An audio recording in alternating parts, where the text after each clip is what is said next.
Dennis Micai, Executive Director, Trenton Area Soup Kitchen. How would you define food insecurity?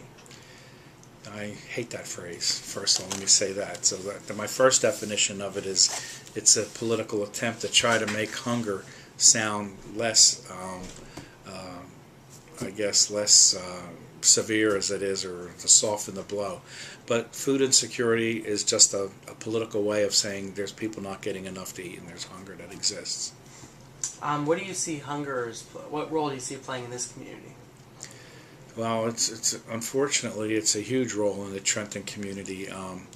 The unemployment rate in the city of Trenton is probably double what it is nationally. It's at least 20%, and even folks that are working are low-income workers, and really do not make a living wage, and oftentimes are faced with the decision of do I pay my rent, do I pay my utilities, or do I eat? So here at the Soup Kitchen, we like to think that we help ease that burden. What are some common misconceptions about hunger that you've come across in your work here? Well, there are those that don't believe there is any hunger in this country. That if you read some of the responses that you've seen to the latest study that was issued, people have attacked the validity and the program design to try and explain away the fact that it doesn't exist. That's number one. Secondly, they explain away that food itself is more affordable than it's ever been and more abundant than it's ever been. They overlook the fact that people just don't have access to it or have the money to purchase it.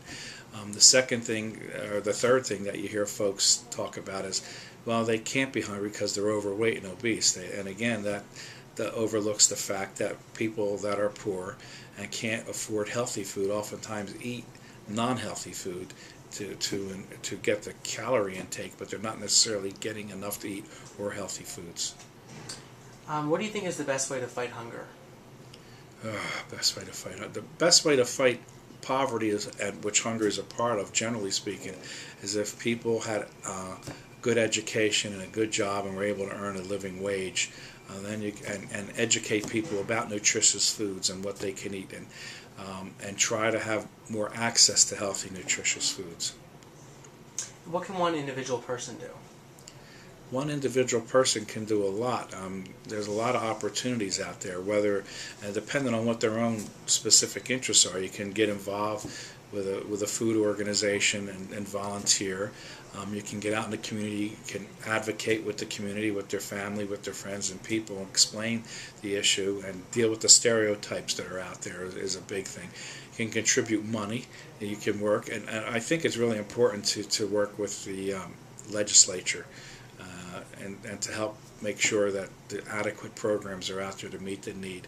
One of the big programs that helps in the area is the food stamp program, but the food stamp program itself is very complicated and is not the easiest program for people to get on.